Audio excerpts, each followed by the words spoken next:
Welcome to Steve, where all your hopes and dreams come true. That was Max. I'm Steve. Today on Steve's Studio Tours, we're going to go check out my buddy Zamir's place. He is an awesome human being, really creative soul. He's into tennis, music, producer, mixer. He really embodies the spirit of being open to being open and saying yes to new experiences. So I'm excited to check it out and bring you on this journey. So let's go. What's up, man? Hey, what's up, Steve? Welcome to the studio. Oh, thanks for letting me come by. Dude, thanks so much for coming by anytime. We are at the Silver Tide studio. I know, partially named after Silver Lake, where we are, and the tide, and Silver Tide kind of evokes the moon and power of the ocean. I'm a Pisces. And also, if you look around the house, there's a lot of ornately carved fish from the previous owners who were potters, and they have all these tiles all over the house. So this is Shabu Shabu. Got him a while back in Sawtell. Very, very soft. And you can stick your arm inside if you want to use it as a little pillow and like rest. Very cute. Helps for inspiration if you're kind of in a writing rut. You can talk to him for help or comfort. He is on top of a panel. As you can see, very strong water themes here just between these two guys. I've made this panel. Just put it in. You made this panel? Yeah, made it. There's two different. Is that the first panel you made? One of the later ones. The first ones were the cloud that I made up top. And then I had two kind of panel making frenzy eras. This was one of them. There's actually some starfish pattern on the back. Ran out of fabric, so we got two. But ducks our vibe here. Cowboy hat I picked up from a friend's pop-up. I was gonna be a blackjack dealer at a birthday party, but you were gonna be the blackjack dealer? I was gonna be the blackjack dealer, so I was like, all right, I got a hat, I got a suit, it's gonna be awesome, I got boots. She went with someone else. Apparently, he was like trying to take money from the guests. I don't know. They should have gone with me, but it all worked out in the end. Because you got the cowboy hat. I got the cowboy hat. I'm gonna wear it line dancing. That might happen tomorrow. We'll see. Ukulele is from Hawaii. It's missing. One of these fell off during the move, one of the tuning forks, but beautiful sound. Not sure if it's tuned. That's in tune.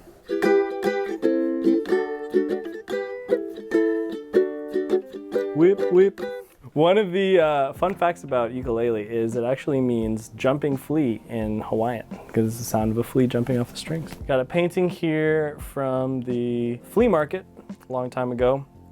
Behind here as well, there's a fun some vintage menu art from Dublin, and I just like, and you can see some of the menu items here. Lobster cocktail, $5 or $6 depending on size. This is a really fun thing. Just a little knickknack. Spin it, kind of looks like a bubble. It's kind of fun. You can lower and raise the height.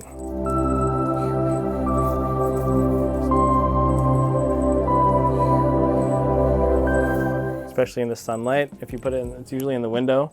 The sun rays hit it and it kind of lights up the entire room. It's beautiful. Disco ball is a drink. It came with a cocktail set actually with some vodka. You basically add a bottle of vodka to this powder and you let it soak and then you have a drink. But I was like, disco ball, let's hang it up. Same thing a couple months ago. Around like 3, 4 o'clock it would hit and the whole room would light up and you would spin it. Anyway, good vibes, disco vibes.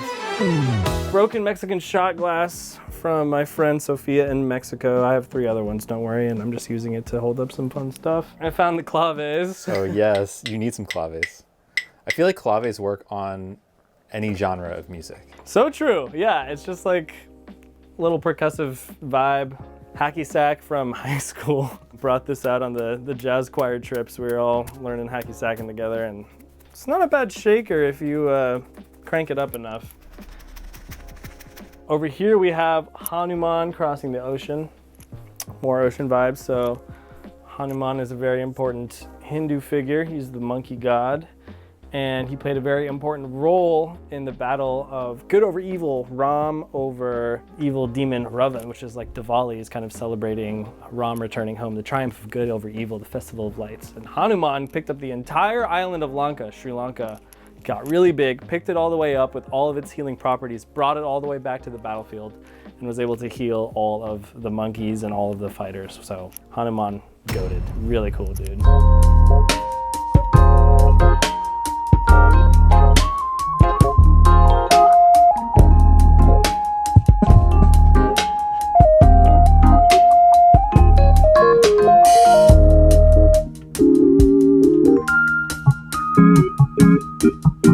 I've never seen a drum set this small, but it seems like it's very small and mighty. Met this guy Kyle at Zebulon. We went downstairs, we were jamming in the green room at the organ. They kicked us out at midnight. I said, hey, let's keep the jam going, come back to my place. Jammed until like 2:30 a.m. Then this guy Kyle was like, dude, I got a drum kit in my apartment. I'm not allowed to play it. They're gonna kick me out. So can I just bring it here? It's really small. I said, yeah, of course. That's like one thing we're missing. Bring over the drum kit. Pretty tight sound.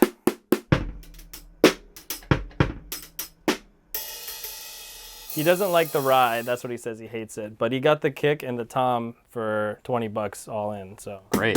Wait, play the kick again. Sennheiser Compact 421. Okay. And we've tried a few different positions in there. And this foam inside, I was telling you about it last time. There's a little foam piece all the way in there. Mm-hmm. It sounds good. And honestly, just like because the room's mostly treated and there's not a ton of extra noise going on, just straight into the interface has sounded like way better than I would have ever expected. I remember the first time we set up the mics and set up the kit and put it in the session, I was like, there's no way.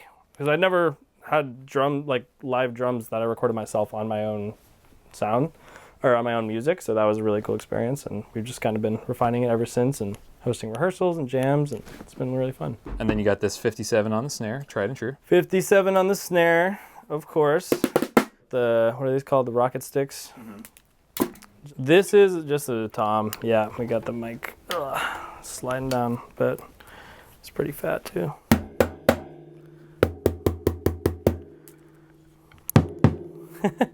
Mic. That's the way to mic it. Yeah, exactly. Hitting the drum. Hit the mic. This is also the karaoke mic, so one fun thing about the setup here is if you have a singer or an artist writing, then they can just take the mic and try out ideas right here, which is really convenient. You can put on the auto-tune and the reverb so they can kind of sing in the mix and kind of get a sense for the vibe right away. Yeah, so this is a Townsend SPHERE Mic. It is a 360-degree microphone condenser on both sides, large diaphragm condenser. So it records in stereo, and it has a bunch of mic emulation software. So basically, if you want it to sound like a 47 or an 87, you can make it sound like that. And then you can also change the axis. You can have one side sounding like one mic, one side sounding like the other. You can change the polarity and the proximity. You can so if there's you can dial that. So very useful, picks up a lot of stuff, very detailed, and then it's kind of customizable in post, which is really nice.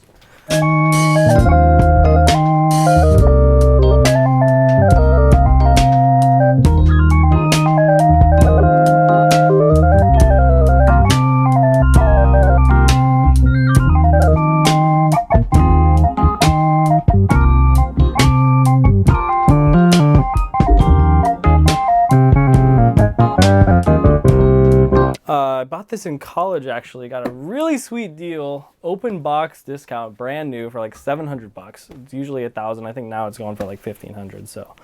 Got a steal there, we're doing some gigs in college with it. It is a Roland Juno DS88, weighted keys, really love the feel of the keys. We're gonna go to a random pattern, no judgment. It's gonna be the best pattern ever created. It's gonna be the best one.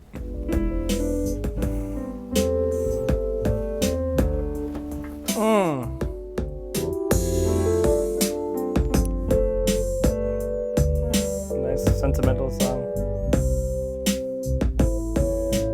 A little turnaround. Okay, let's do another one.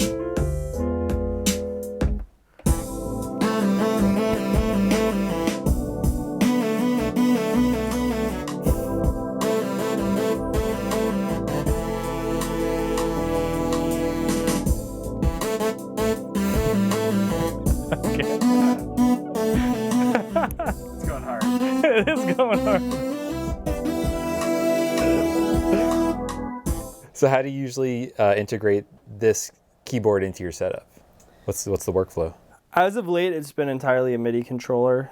Sometimes I use the faders, but I kind of just do all the software in the box. When it was downstairs, I'd put up the pattern sequencer and kind of just go through, kind of like I showed you. You can just kind of record your drums to start, add piano, bass. You can do, there's a little mixer in there. So that was kind of like having a built-in DAW. Good for getting ideas out very quickly. But since it's here, it's just better to do it in Ableton, obviously, versus this. But yeah, so it's mainly a MIDI controller. I've used it for gigs as well, just kind of doing bass in the left hand. You can just split it on an instrument rack, bass down here, and then chords up here. But yeah, it's been really nice to have. It fits just perfectly right over the drum set. Yeah. Like, and I love these joysticks, these kind where they go left and right and up and down. Those are very musical for keyboardists. exactly. So what is this thing over here? Oh man, don't even get me started Is this on also that. a MIDI controller? This is the original MIDI controller. In fact, it was so MIDI, they didn't even need MIDI.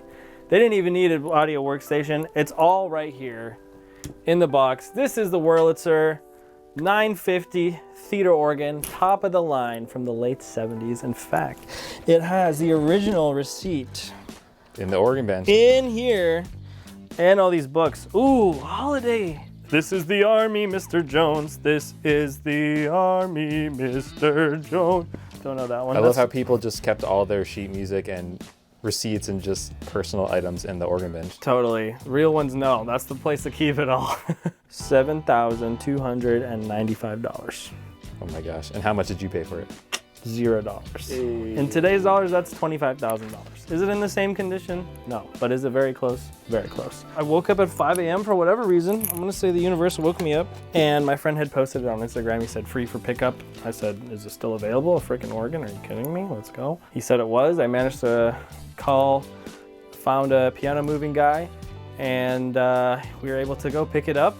Had his little trailer, we moved it in. Almost died coming up the stairs. Shout out my roommates Josh and Joe for helping us lift it. You got this up the stairs? Up the stairs, we detached the pedals. This thing is like 400 pounds, dude. Oh my gosh. Stairs are like 45 degrees. We're literally like this, both of us like this, trying to push it. Our bodies are shaking. We're like, this could kill us. Is this gonna be the end? No, it wasn't the end, thank God. It was the beginning. It was the beginning. We even had to remove the stair railings. Once Wow. we got it up top, we were able to That's commitment rest right it there. Unscrewed everything, put it against the wall, rotated it in, just fit through the door. Maybe there's a little dent in the wall. A small price to pay for such a beautiful thing. Shall we take a look at the organ? Totally. Give us the organ. Let's do it. Okay, so this looks like the Star Trek space station. It really is. How does this all work? What's going on? Because I don't know what any of these do yet. So But I'm we will. working my way through it. So the one cool thing about this is it has a built-in orbit synthesizer. So it has its own modular synth. So if we want to play that, it's on a Is that only on the top row? only on the top row. You can send it to the bottom row too if you want to. Is there MIDI out in this organ? No MIDI out, sadly. I don't know if MIDI was created back then. Do you know when MIDI was invented? I don't know. Tell us in the comments. Let us know. Yeah, let us know. If you're right, you get an organ giveaway. Kidding. Free organ. Free Go on organ. Craigslist and look up free organ. Yeah, one There'll will be there. plenty. There'll be At a least lot. one. There'll be a lot. So you can choose the waveform for here. So 32 foot, that's going to be very low. Oh yeah. Want to add some harmonics?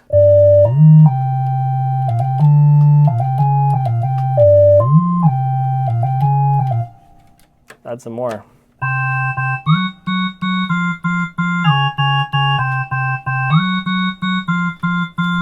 Some Dua Lipa vibes. Get her in the stew. I usually don't use the 32, but I might have to. That was fat. But So can you adjust the glide on it? we got the orbit portamento staccato and legato. If we want extreme portamento, we can turn it up. Yes.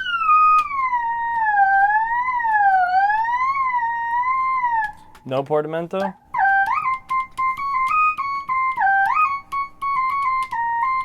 And then am I also hearing some sort of reverb? You know, I think you are. I'm not sure how to control the reverb on... Oh, wait. Maybe I do. Let's do a cool sax preset. No reverb. Found it. Sounds like there's a little spring in there. Yeah. Wait. There's only one way to find out. No. Oh, it's over here, I think. Oh. Ow. Okay. Will it spring? Maybe it's a plate?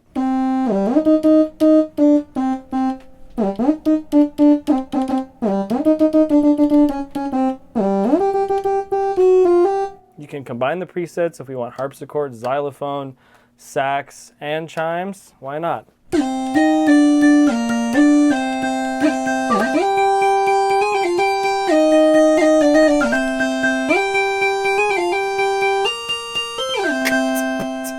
Yeah, speaking of. Oh, it's got rhythms? Oh, man. Let's go on a journey.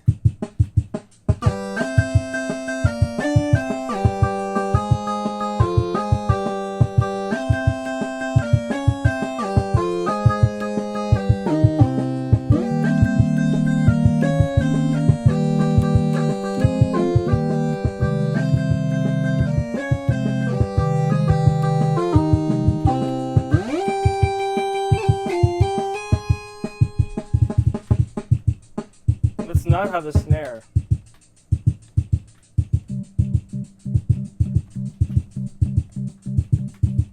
Upper ensemble.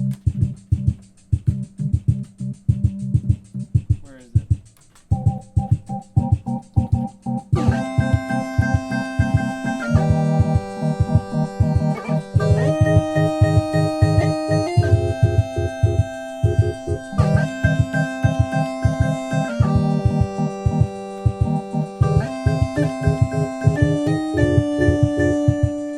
The drums. I'm probably out of time, but that's fun. Does this organ have a direct out, or is it's coming out of speakers in there? It has a speaker. It has a built-in Leslie in there spinning around. So let's turn that bad boy on. We can send the Orbit synthesizer to the Leslie as well.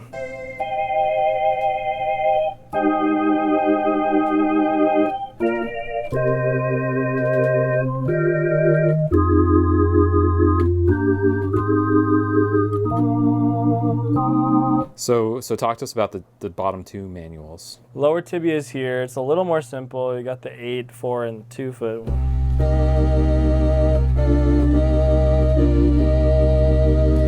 This one might be more exciting. We can go back to this one here.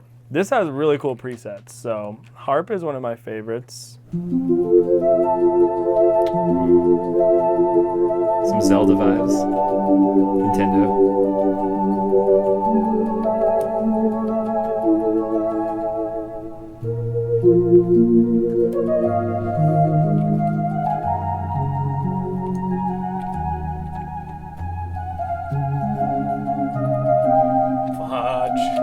It's been a while.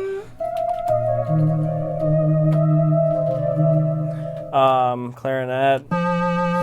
Right? Clarinet. AKA square wave. AKA square net. Chord magic. So this gets into this crazy stuff here. If we put on the rhythm bass, touch tone memory chords, we have a whole rhythm orchestra. Let's see if this works. So.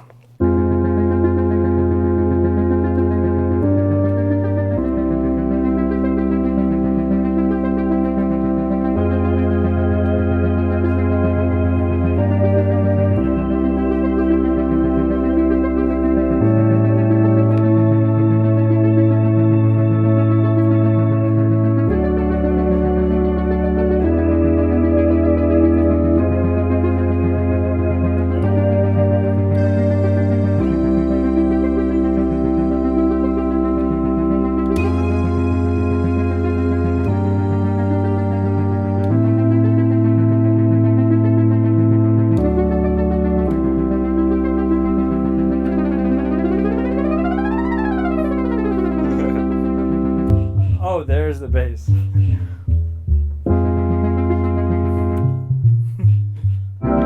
kind of switching back.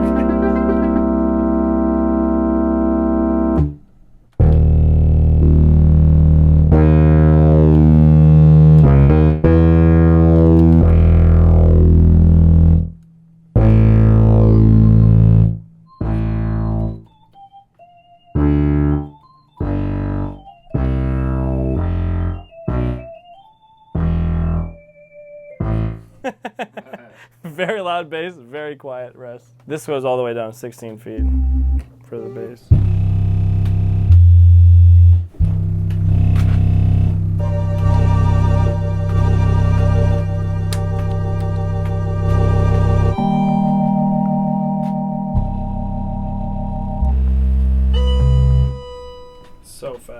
basically Ableton, organ tin. You just mic it up. It sounds great that way too. You just run it through the vocal chain and you're good to go. Sounds great. What more do you need? Giant organ through classic vocal chain. Radio number one. Radio number one. And also for fun, you can just turn on the overhead mic as well, and that kind of captures the room. So it kind of gives you a little bit of a more width or more options. What have you learned with your room over the time you've been here? Room has been a journey, ongoing journey, as you all probably know. I originally had this setup completely swapped with the desk over here, nothing back, like couch over there. Feng shui wasn't quite right, acoustics weren't quite right. Moved it to over here. Essentially, most 8-foot ceilings, so 8-foot ceilings about 17.5 feet, 11.5 feet wide. Most rooms with 8-foot ceiling, I think it's about 100 and it's either like 135 or like 125, 130, that range. There's really big spikes. That's just like, for whatever reason, the waveform just loves the 8-foot ceilings. So that's the trickiest one. And here it's about 124, 120, and like, so we found 60 hertz. 60 hertz lives in the corners, and basically there's software called Zamiracle. You can type in your room dimensions and it'll generate the tone, and it'll kind of show you where those standing waves are, where the nodes are. And so you can just go stand in it, like for example, this is just made up, but like say you put on 250 and maybe they're right here, there's 250, it's really loud, and then maybe right here, it's a lot quieter. So sometimes it's in stripes that are this way, sometimes it's horizontal, sometimes it's just the whole front wall, sometimes it's just the corners. All different frequencies have different basically strengths and weaknesses, where they either bounce off the walls and compound, I forget the exact mathematical word, they compound, or they kind of cancel each other out. So you'll get some spots where you can't hear anything, that's just because the waves are hitting each other there and it's creating a dip. A lot of people will tell you it's about the speakers or it's about the gear or whatever. You should be spending most of your money on room treatment, honestly. If you can get your room sounding accurate, then you can put a pair of not the best speakers in and it'll sound great, or you can get a pair of really, really fancy speakers and it'll sound terrible because your room is going to add all of its coloration to the speakers, especially at louder volumes.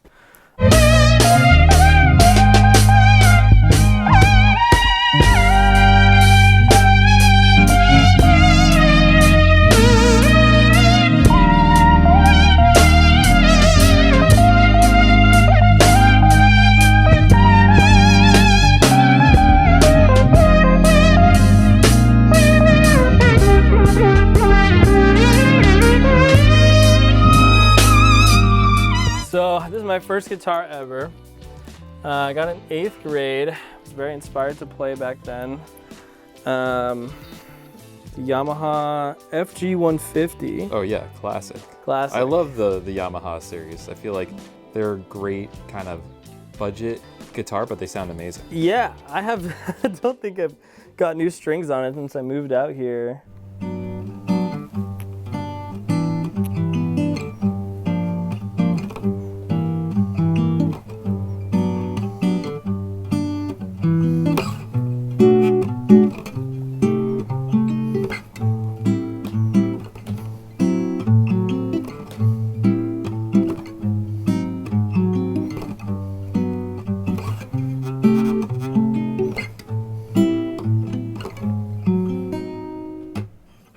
Drop a comment if you know that one. This bass here, nice LTD.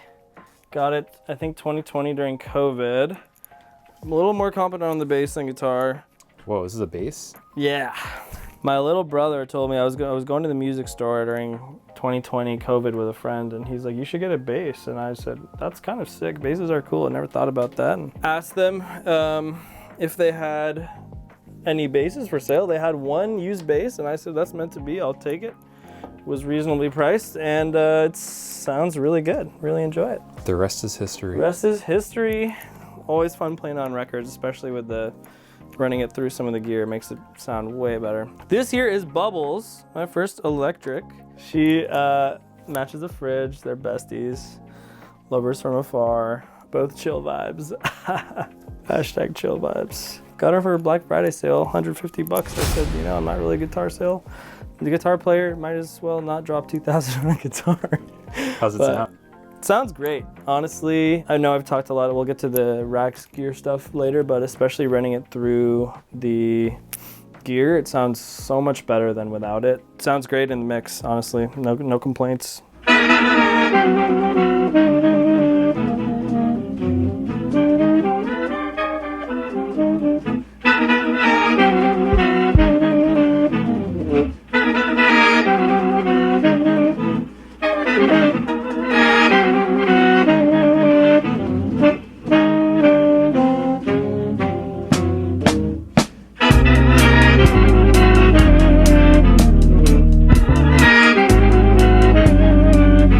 Started off with, of course, the Apollo 8XP. Now we're pretty much using all of the inputs at once. Really cool. We got, I think, 6 in the drum set, and then this guy's the DI. You can plug into a bass guitar or whatever. And being used a lot. Really enjoyed it. Had really no issues with it. CL1B clone. Was looking into the CL1B.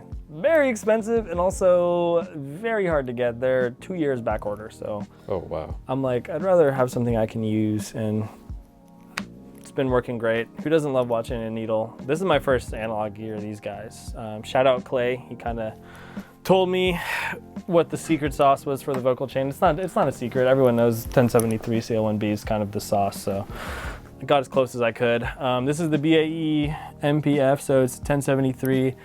Their whole shtick is that they use actual vintage parts, pretty much the same transistors and whatnot, so it really has that vintage Neve sound, a lot of character, a lot of warmth. It's not nearly as expensive as the Neve ones, and has a great DI. So this kind of also adds a bonus input where you can have, so the mic's plugged in the back and you can kind of just switch between DI versus the 48 volt, so kind of extends your reach, and it has a little high pass filter. So running the guitar, the bass through this chain.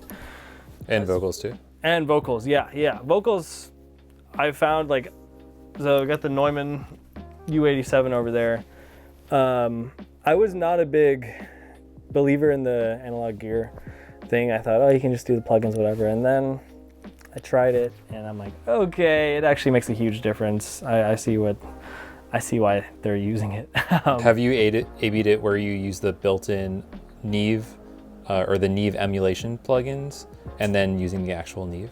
It just doesn't have the same presence and the body, and just like, I just found, especially stacking background vocals too, just singing through it, it just blends so well with itself. It just sounds so vintagey. Like, something about the background harmonies that were recorded in, like, you know, the 70s, 80s, and those classic rock hits and like the soul hits, just all the harmonies are just so perfectly, it's just like a cloud. Like, there's no distinguishing the notes. It's just kind of like it all hits you at once. It all blends so well, and I was able to get close. Like, I finally felt like I was getting close to that once I started using the gear. I see that it makes a difference, and I get a few dBs of compression going in, and then there's not a lot left to do. Just maybe a little bit more fast attack if I need to, and a couple of EQ moves, and then the vocal's already sitting super well in the mix, versus it took a lot more work to get a vocal sounding good with this sort of mic, digital mic. I upgraded from the